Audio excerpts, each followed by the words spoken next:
வணக்கம், நான் Guna Mathivanan, simply current அஃபேர்ஸ்னுடைய ஃபவுண்டர் டைரக்டர். இன்னைக்கு நம்மளுடைய கரண்ட் அஃபேர்ஸ் செட்டில் சீரீஸில் ஒரு இன்ட்ரெஸ்டிங்கான ஸ்கீம் பற்றி பார்க்க போகிறோம். பிரதான் மந்திரி சூரிய கர் முஃப்த் பிஜ்லி யோஜனா. இந்த ஸ்கீம்குள்ளே போகிறதுக்கு முன்னாடி உங்களுக்கு 2026 சிவில் சர்வீஸ் ப்ரிலிமினரி எக்ஸாமில் கரண்ட் அஃபேர்ஸ்க்கும் எக்கனாமிக்ஸ்க்கும் உங்களுக்கு சப்போர்ட் தேவைப்படுதுன்னா நீங்கள் கோர்ஸஸை கன்சிடர் பண்ணலாம். ஸோ கரண்ட் அஃபேர்ஸ்க்கு நம்மக்கிட்ட எக்ஸ்க்ளூசிவாக 75x75 ஒரு ப்ரோக்ராம் இருக்குது. அது வெறும் கரண்ட் அஃபேர்ஸ் மட்டும் இருக்கிற ப்ரோக்ராம் இல்லை, எங்கெங்கெல்லாம் தேவைப்படுமோ அங்கே கரண்ட் அஃபேர்ஸும் அதை சுற்றி இருக்கிற ஸ்டாட்டிக் ஏரியாவுமே டிஸ்கஸ் பண்ணப்படும். அதே மாதிரி எக்கனாமி ஒரு ஃபுல் கோர்ஸுங்க. அந்த கோர்ஸில் உங்களுக்கு 4 ஃபுல் லென்த் டெஸ்ட்டுமே இருக்குது. இந்த ப்ரோக்ராம் பற்றி உங்களுக்கு தெரிஞ்சுக்கிறதுக்கு எங்களுடைய வெப்சைட் www.simplycurrentaffairs.com விசிட் பண்ணுங்கள். அங்கே ஹோம் பேஜ்லேயே கோர்சஸ் செக்ஷன் இருக்கும். அங்கே பார்த்தீங்கன்னா இது மட்டும் இல்லாமல் மற்ற paid initiative plus free initiatives பற்றின இன்ஃபர்மேஷன்ஸ் இருக்கும். நீங்கள் அதை பார்த்து உங்களுக்கு தேவைப்படுற பட்சத்தில் நீங்கள் யூஸ் பண்ணிக்கோங்க. ரைட், பிரதான் மந்திரி சூரிய கர் முஃப்த் பிஜ்லி யோஜனா. பிஎம் தான் நமக்கு தெரியும், பிரதான் மந்திரி நமக்கு தெரியும், பிரைம் மினிஸ்டர். சூர்யாங்கிறது இங்கே சூரியன், கர்ங்கிறது இங்கே வீடு, முஃப்த்துங்கிறது ஃப்ரீ, பிஜ்லினா எலக்ட்ரிசிட்டி, அதாவது ஒரு ஃப்ரீ எலக்ட்ரிசிட்டி. அதுதான் இந்த ஸ்கீமினுடைய இன்டென்ஷன். கிட்டத்தட்ட ஒரு வீட்டுக்கு 300 யூனிட் பவர் ஃப்ரீயாக கிடச்சா எப்படி இருக்கும்? 300 யூனிட் பவருங்கிறது அதை வச்சு என்னெல்லாம் பண்ணலாம்? இப்போ ஒரு 2 BHK நம்ம இமேஜின் பண்ணலாம். ஒரு average middle class family imagine பண்ணுங்கள், சரிங்களா? ஒரு ஏசி இருக்குது, ஒரு ஃப்ரிட்ஜ் இருக்குது, ஒரு வாஷிங் மிஷின் இருக்குது, ஒரு டிவி இருக்குது, எல்லா ரூம்லேயும் ஃபேன் லைட் இருக்குது, லேப்டாப் சார்ஜ் பண்ணுறோம், ஃபோன் சார்ஜ் பண்ணுறோம். இப்போ இதுக்கெல்லாம் பார்த்தீங்கன்னா ஒரு மாதத்துக்கு அதிகபட்சமாக ஒரு 300 யூனிட் பவர் தேவைப்படும், சரிங்களா? இந்த 300 யூனிட் பவருமே உங்களுக்கு ஃப்ரீயாக மாதம் கிடச்சா எப்படி இருக்கும்? அதுக்கு நீங்கள் எலிஜிபிள் ஆகணும்னா நம்பர் 1, நீங்கள் ஒரு இந்தியன் சிட்டிசனாக இருக்கணும், டிக்கு. உங்களுக்கு சொந்தமாக ஒரு வீடு இருக்கணும், டிக்கு. உங்களுக்கு எலக்ட்ரிசிட்டி கனெக்ஷன் இருக்கணும், டிக்கு. அது இல்லாமல் உங்களுடைய மாடியில் நம்ம இந்த roof top solar panels install பண்ணுற மாதிரியான வசதி, அதை ஃபிக்ஸ் பண்ணுறதுக்கான இடம் இருக்கணும். இதெல்லாம் இருக்குன்னா நீங்கள் எலிஜிபிள். அப்படின்னு நம்ம என்ன பண்ணணும்? இந்த ஸ்கீமுக்கு நீங்கள் அப்ளை பண்ணுங்கள். சரி, இப்போ நான் இது எலிஜிபிள்னா இது கவர்மெண்ட் எப்படி எனக்கு சப்போர்ட் பண்ணுறாங்கன்னு பாருங்கள்.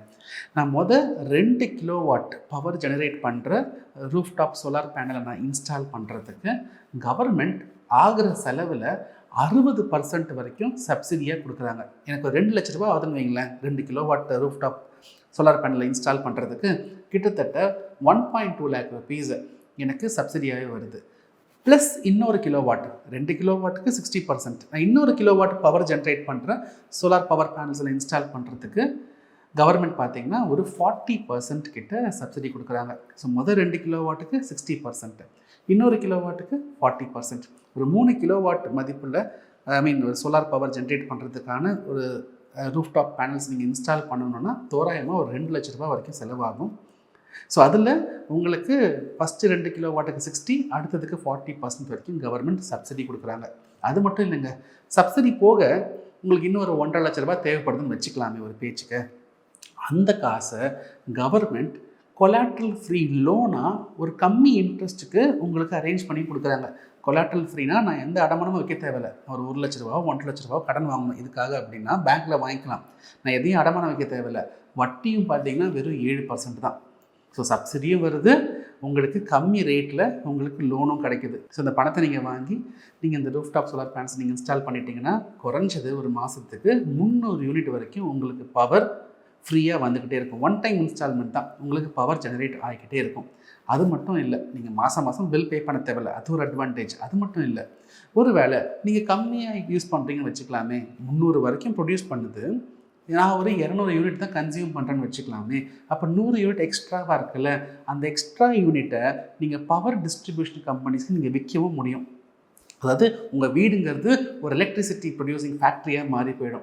சரி, எப்படி சார் நான் அதை விற்பேன்? அதுக்கு இன்ஃப்ராஸ்ட்ரக்சர்லாம் டெவலப் பண்ணணும், விற்க முடியுங்கிறது தான் இங்கே விஷயம். அந்த இன்ஃப்ரா டெவலப் பண்ணிட்டா நம்ம அவங்களுக்கு விற்க முடியும். ஒரு யூனிட்டுமே பார்த்தீங்கன்னா, ஒரு வீடுமே பார்த்தீங்கன்னா ஒரு பவர் ஜெனரேட்டிங் கார்பரேஷனாகவே மாறி போயிடும்.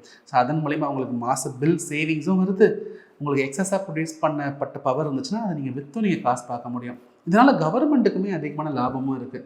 கவர்மெண்ட்டுக்கு நம்ம இந்த கோலெல்லாம் நம்ம வந்துட்டு மைன் பண்ணியோ இம்போர்ட் பண்ணியோ அதன் மூலயமா தெர்மல் பவர் கார்பரேஷன்ஸ் மூலயமா பவர் ஜென்ரேட் பண்ணுறதுலாம் எவ்வளோ காசு செலவாகுது. அது மட்டும் இல்லை, அந்த பவரை டிஸ்ட்ரிபியூட் பண்ணுறதுக்குள்ளே நிறைய லாஸ் ஆகுது. கவர்மெண்ட் நிறைய சப்சிடிஸ் கொடுக்குறாங்க இந்த ப்ராசஸில். அப்போ பவர் ஜெனரேஷனே நமக்கு கம்மியாக தேவைப்படுதுன்னு வச்சுக்கோங்களேன். கவர்மெண்ட்டுக்கு இதன் மூலயமாவே ஒரு கன்சிடரபிள் அமௌண்ட் ஆஃப் பணமும் சேவ் பண்ணப்படும். ஸோ இதுதான் பிரதான் மந்திரி சூரியகர் முஃப்த் பிஜ்லி யோஜனாவுடைய என்டையர் கான்செப்ட். இந்த ஸ்கீமை பார்த்தீங்கன்னா 2024 கொண்டு வந்தாங்க. இது எந்த மினிஸ்ட்ரி இதை இம்ப்ளிமெண்ட் பண்ணுறாங்கன்னா, ministry of new and renewable energies. Right. இந்த டாபிக் இன்ட்ரெஸ்டிங்கான டாபிக் மட்டும் இல்லைங்க, நம்ம ப்ரிலிம்ஸ் எக்ஸாமுக்கு ரொம்பவே ஒரு முக்கியமான டாபிக். ஸோ இந்த டாபிக் உங்களுக்கு கிளியராக புரிஞ்சிருக்குன்னு நான் நம்புகிறேன். இந்த டாபிக் மட்டும் இல்லை, உங்களுக்கு எங்களுடைய மற்ற வீடியோஸ் இனிஷியேட்டிவ்ஸ் பற்றி என்ன ஃபீட்பேக் இருந்தாலும் கமெண்ட் செக்ஷனில் கொடுங்க. உங்கள் ஃபீட்பேக் தான் எனக்கும் சரி என் டீமுக்கும் சரி ஒரு ரியல் மோட்டிவேஷன். ரைட். உங்களை அடுத்த வீடியோவில் இன்னொரு இன்ட்ரெஸ்டிங்கான டாப்பிக்கில் சந்திக்கிறேன். அது வரைக்கும் பை ஃப்ரம் குணா மதிவாணன்.